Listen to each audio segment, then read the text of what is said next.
Déjeme saludar a nuestro compañero, a nuestro amigo, al queridísimo Molay Mas Ontiveros, historiador. Te saludo con mucho gusto, Molay. Un abrazo para ti. Hola, hola, buenos días. No, pues qué interesante introducción, está súper bien. Hay que reflexionar sobre cuál es el sentido y cuál es el contenido de la Navidad, ¿no? Porque justo una de las grandes victorias culturales de Occidente es haberle quitado todo el contenido a la Navidad y convertirla en oropel regaladera de cosas, consumo y adornitos y lucecitas. Y no tiene nada que ver con adornitos y lucecitas, tiene que ver con lucha de clases y tiene que ver con lucha de liberación de los pueblos. Entonces, pues qué bueno que lo traigas a colación. Qué desgracia que sea en el contexto de un genocidio, ¿no? Genocidio eh, acometido por el supremacismo sionista en Palestina, pero siempre es bueno reflexionar cuál es el contenido real de la Navidad, independientemente de la fecha, independientemente de la tradición mitológica en la que viene, incluso independientemente del debate de si existió o si no existió, ¿no? Sino más bien como fenómeno cultural, cuál es el contenido de la Navidad. Entonces, pues está muy bueno que lo introduzcas así y que lo contextualices de esa forma, porque sí se necesita. Pues sí, es que es importante que la gente sepa, que sepamos que efectivamente para muchos cristianos, al Dios al que le rezan, no hubiera podido, en todo caso, hacer lo que marcaban las escrituras, de vivir en estos tiempos, efectivamente, puesto que a su familia no lo hubieran dejado escapar hacia Egipto. Eso se tiene que tomar en cuenta por sobre todo en cuanto al genocidio que efectivamente no tenemos que dar como contexto en estos momentos. También, pues hay que decirlo con todas sus letras, tendría que ser parte de la narrativa en cuanto a la inmigración.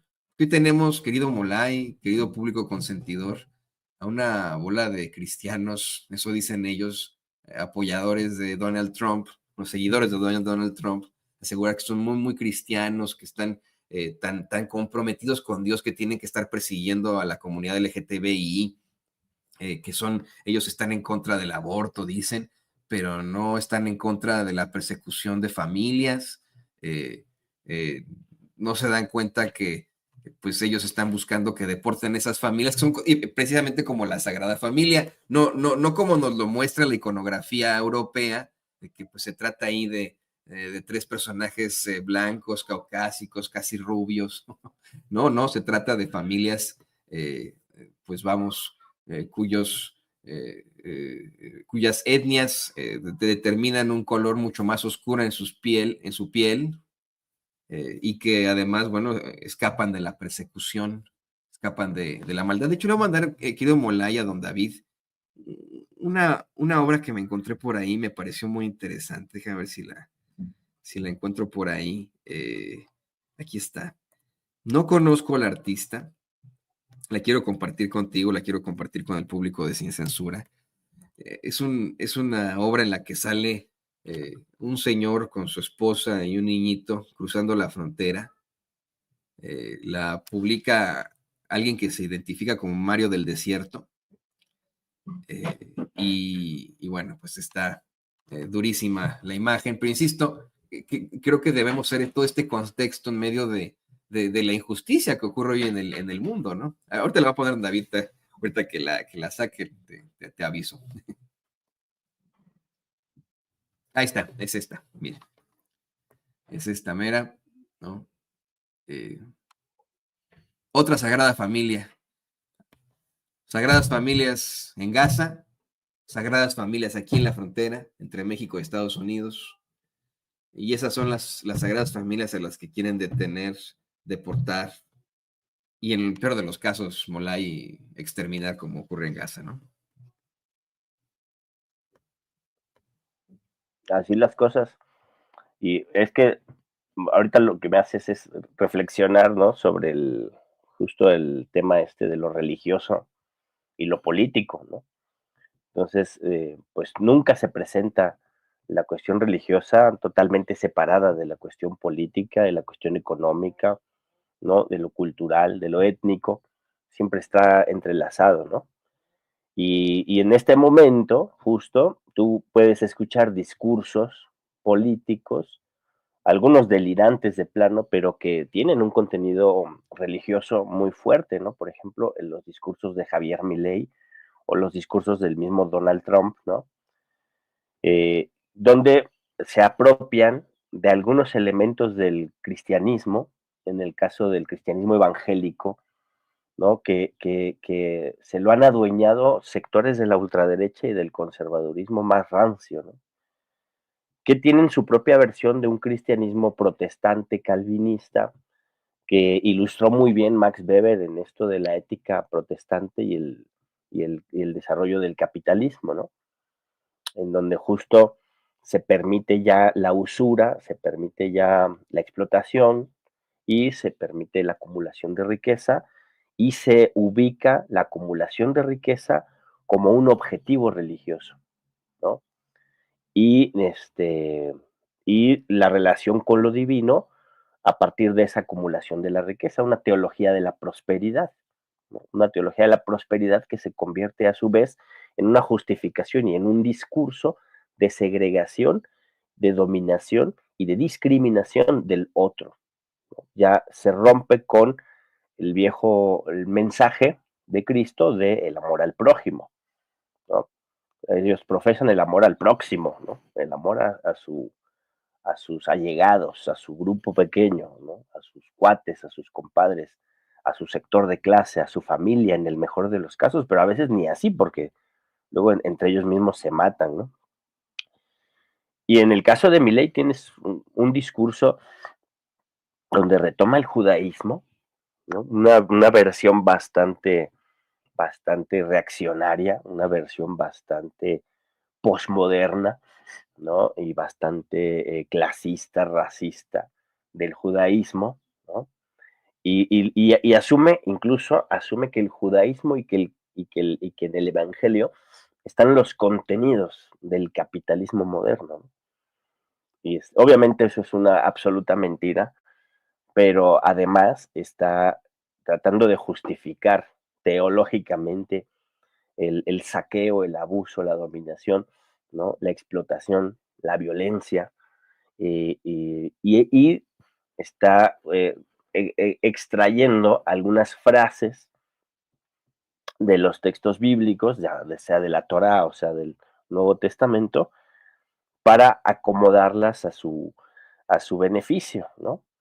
Diciendo, por ejemplo, que la versión de la Torá correcta y que se está realizando es el genocidio en Palestina, ¿no?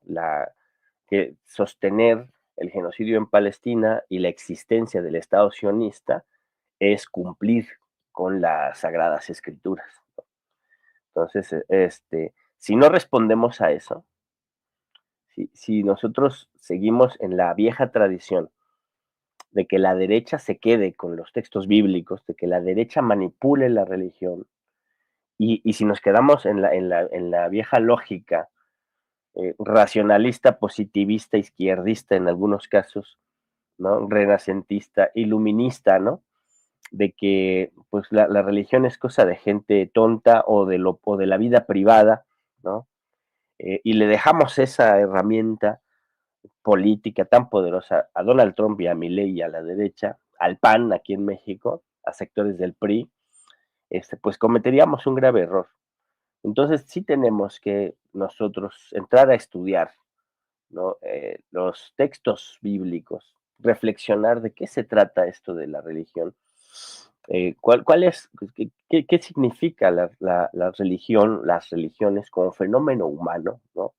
Como praxis humana, y cómo, cómo lo religioso, la expresión religiosa de lo humano, forma parte o puede formar parte de procesos de liberación, incluso de procesos de concientización, y no son un lastre para las transformaciones, sino al contrario, son parte de la experiencia humana que pueden potenciar enormemente los procesos de liberación humana, ¿no?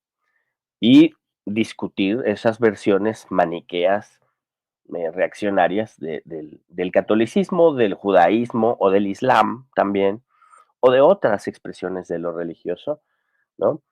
Y creo que vale mucho la pena. De entrada, mienten cuando dicen que los textos sagrados justifican, ¿no?, sus abusos y su violencia. En primer lugar, porque los abusos y la violencia que están eh, expresados en los textos, ¿no?, en la Biblia, en la Torah, son parte de la historia de pueblos, ¿no? Son parte de acontecimientos de pueblos, algunos históricamente demostrados, otros no, ¿no? Pero forman parte de una realidad pasada, ¿no? Y de una lógica y de una moralidad vigente en aquella época, hace 2000 años. Eso ha sido en mucho superado, ¿no? Por ejemplo, se justifica la esclavitud o se justifica el patriarcado y la dominación de las mujeres en muchos textos, pues eso es parte de la moralidad vigente y de la legalidad vigente en aquella época. Hoy en día, a partir de los procesos de liberación humana, es intolerable la esclavitud, la explotación, el abuso en contra de las mujeres, ¿no? Eso, o sea, racionalmente nos hemos desarrollado de tal manera que no podemos tolerar que haya dominación esclavista de un ser humano contra otro, por mucho que la Biblia diga que está bien tener esclavos, ¿no? Eso hay que ubicarlo como una moralidad y una costumbre vigente hace 2000 años, ¿no? Por otro lado están los milagros, ¿no? Los milagros, estos grandes acontecimientos que pudiéramos ubicar como sobrenaturales, que habría que entenderlos como parte de una retórica, como parte de una forma de literatura. Lo que busca es convencer y lo que busca es promover y lo que busca es sensibilizar e impresionar. Es como Hollywood, es como una gran película al lector, al oyente, para que crea y para que confíe en lo que se le está diciendo. Pero es un giro lingüístico, es un giro literario. Y lo que hay que ver de profundo es el mensaje. ¿Cuál es el mensaje allí? El mensaje es traer la justicia a la tierra. El mensaje es que los injustos no acumulen la riqueza que le quitan a los justos. El mensaje es que se proteja al huérfano, se proteja a la viuda, se proteja al incluso hay una parte muy clara donde dice que hay que proteger al extranjero, al migrante, ¿no? Y que hay que visitar al encarcelado o liberarlo en el mejor de los casos, ¿no? Y que hay que dar de comer al hambriento. Ese es el mensaje de la justicia. Cuando Cristo dice, mi reino no es de este mundo, no está diciendo, allá después de la muerte está la felicidad, aquí hay que sufrir. No, no está diciendo eso, está diciendo, las reglas que controlan este mundo no son justas y hay que cambiarlas. Este no es el mundo de los seres humanos, este no es el mundo que merecemos vivir, es el reino de la justicia, el mundo en el que merecemos vivir, no este. Entonces está llamando a una transformación, ¿no? No a acomodarse a la civilización, sino a transformar la civilización. Cuando el Imperio Romano hace la iglesia, la religión católica oficial, ¿no?, el cristianismo, religión del imperio, le quitan ese contenido de transformación y dicen, este es el mundo vigente, es el mundo que hay y solo después de la muerte vendrá la felicidad y la vida eterna, ¿no? Entonces hay un debate, fíjate, un debate de hace 1500 años, ¿no?, sobre qué cosa es el escatón, el final, el apocalipsis, ¿no? El cristianismo tradicional diría el apocalipsis, el escatón, el final, es la ruptura con la tradición, con la tradición de explotación y con la injusticia y la construcción de un mundo nuevo en la tierra. Y la versión escapista, la versión del imperio sería, es el fin del mundo apocalíptico, mitológico, en donde todo se acaba y pasamos a una realidad alternativa, ¿no? Mágica, cómica, musical, donde seremos felices por 1000 años, pero allá, en otro mundo, en otra realidad, en otra dimensión, después de la muerte, ¿no? Esto es un debate que hay que echarse, hay que discutir y decirle a Donald Trump que no, ninguna religión, ni menos el cristianismo, justifica el racismo, ni la xenofobia, ni las políticas de exclusión, ni la persecución, ni el capitalismo, sino que al contrario. O sea, si algo era Cristo, si algo no era Cristo, era un acumulador de riquezas, ¿no? Y en los pasajes del Evangelio uno puede encontrar muchas partes donde Cristo le enseña a sus alumnos a compartir, a vender sus riquezas y a distribuir la ganancia entre sus compañeros, ¿no? Y a que la vida en común es la vida de mayor felicidad, la vida de no acumular bienes y de distribuir los bienes por igual entre quienes trabajan es la vida, la mejor vida posible. Eso pues está aquí, no hay justificación ni del capitalismo ni del imperialismo. Entonces, pues eso hay que entrarle a esa discusión, no hay que dejarle decía Juan Carlos Monedero que se le ha dejado el diccionario a la derecha en palabras, conceptos como libertad o como democracia, ¿no? Que la derecha los usa para justificar un montón de abusos, un montón de genocidios en este caso, ¿no? Pero tampoco hay que dejarles, si no hay que dejarles el diccionario, tampoco hay que dejarles la Biblia, ¿no? Y en una de esas tampoco el Corán hay que dejárselos, lo que pasa es que ellos son una civilización, se sienten la civilización occidental y se confrontan con el Oriente y con los musulmanes y por eso repudian el Corán. Pero también hay sectores de la derecha que agarran el Corán para justificar sus abusos. Por ejemplo, estos grupos, ¿no? Que fueron el ISIS, ¿no? Daesh, los de al frente al-Nusra y la gente esta de Al-Qaeda, que ahora los están purificando, ¿no? Ahora que han quitado del gobierno a Bashar al-Assad, ¿no? Y que pueden convertirse en un gobierno tite del imperialismo gringo, ya no son terroristas, ¿no?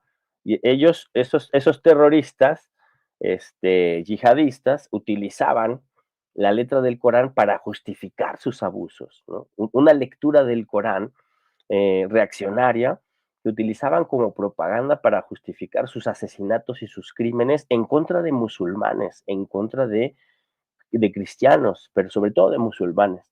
La mayoría de sus víctimas eran musulmanes, ni judíos ni cristianos, musulmanes, ¿no? Y ahora que han servido como ariete para derrocar a Bashar al-Assad, son justificados como freedom fighters, ¿no? Ya no son terroristas, ya no están en la lista de los más buscados, ahora son amigos del imperio, ¿no? Y van a gobernar de una forma obviamente muy dura y bastante reaccionaria, utilizando el Corán como justificación, así como el talibán, ¿no?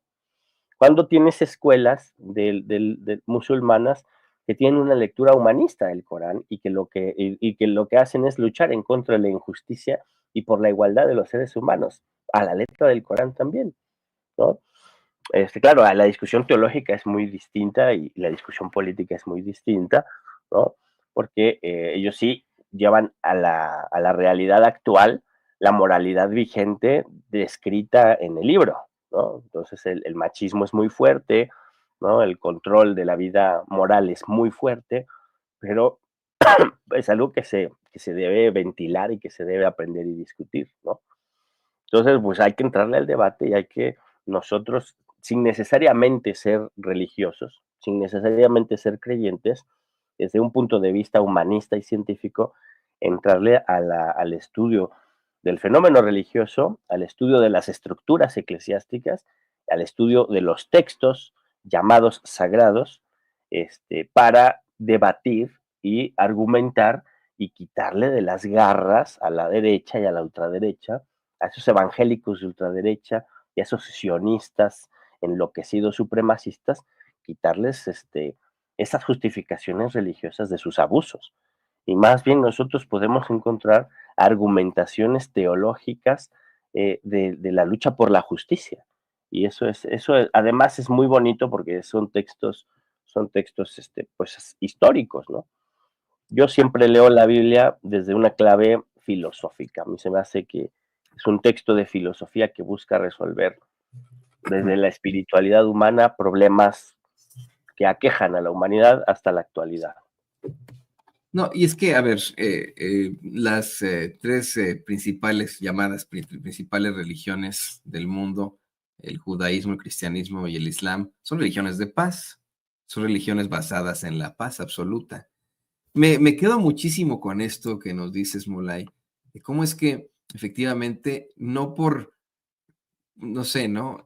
Hablar de esta falsa premisa de que la religión es ignorancia, vamos a darle a la derecha, vamos a cometer el grave error darle a la derecha esa herramienta tan poderosa que son los textos sagrados, ¿no? Es un grave, grave error, tienes toda la razón. Me pongo a pensar algo que platicaba con el público consentidor hace tiempo sobre cómo es que efectivamente el Estado político de Israel basa sus vejaciones, incluso, ¿no? En estos textos sagrados, en el Tanaj, ¿no? El mismo Tanaj, que pues sí, igualmente ahí están los libros del profeta Jeremías, en los que precisamente Dios habría de alguna otra forma castigado al pueblo de Judá debido a una serie de transgresiones que iban desde la adoración de otros dioses, el sacrificio de niños, el tener varios falsos profetas, el quebrantar el pacto, ¿no? El abandonar a Dios, la confianza en rituales superficiales para hablar precisamente, ¿no? De tener al dinero más allá que a Dios como algo importante, de la injusticia social, ¿no? Esas son las anotaciones que yo hice después de haber revisado por ahí el libro del profeta Jeremías. Se plantea en Jeremías cómo es que el pueblo de Judá había explotado a viudas, huérfanos y extranjeros, ignorando el mandato de Dios de cuidar a los más necesitados. Cómo es que los líderes, comerciantes e incluso figuras religiosas eran culpables de corrupción, fraude y robo, lo que creaba una sociedad profundamente desigual e injusta. La violencia estaba extendida desde asesinatos hasta actos de crueldad, contribuyendo al desmoronamiento de la moralidad pública. Y esto, insisto, ¿no? Viene con, así comienza parte del libro, ¿no?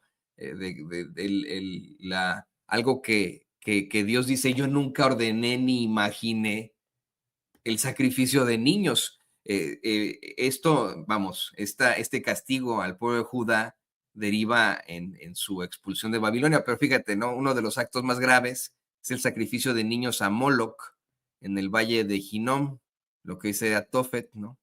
Y esto, insisto, ¿no? En la Biblia, en el Tanaj, ¿no? Y en la Biblia cristiana y también en el Corán, pues lo plantea Dios así. Dice, nunca ordené, le dice a Jeremías, ni imaginé algo así como el sacrificio de niños. Algo que, mira, me parece viene va de la mano con lo que desafortunadamente ocurre en estos momentos. Este es un sacrificio de niños. Lo que ocurre en la franja de Gaza es el sacrificio de los más inocentes. Según Naciones Unidas, la mayoría de las víctimas son niños. Bueno, qué bueno que lo plantean. Si ellos quieren utilizar estos textos sagrados para confundir, para justificar sus vejaciones, tenemos que utilizar esos textos sagrados también para decir, no, esta no es una religión de guerra. El judaísmo no es una religión de guerra, es una religión de paz. Una religión que mira hacia lo positivo. Me salió un poco del tema, pero bueno, quería platicar contigo que tú sabes de esto. Sé que hoy nos quieres también hablar de esta postura irracional de Trump y la derecha mexicana en cuanto a las últimas amenazas que ha hecho, pero no sé si quieras hablar algo sobre esto. Sí, tiene todo el sentido, porque justo, o sea, Trump, la base social que apoya a Trump es una base social evangélica, ¿no? Básicamente, fundamentalmente evangélica, que tiene una lectura de la Biblia, una lectura reaccionaria de la Biblia, ¿no? Y entonces, y justifica, por ejemplo, su odio racista y su posición anti-inmigrante a partir de esta interpretación blanca, ¿no? Blanca, patriarcal, heterosexual, y a partir de la prosperidad, ¿no? De la riqueza, de la acumulación, yo le diría, una teología de la prosperidad, ¿no? Que se contrapone a una teología de la liberación, ¿no? Y ahora está en una actitud irracional justamente con esto de que dice que por sus calzones él va a declarar, ¿no?, terroristas a los grupos del narcotráfico internacional, ¿no? Y además, ya yéndose más lejos, dice que va a volver a administrar el canal de Panamá. Ya llegó nuestra presidenta y ella tendrá mejores respuestas.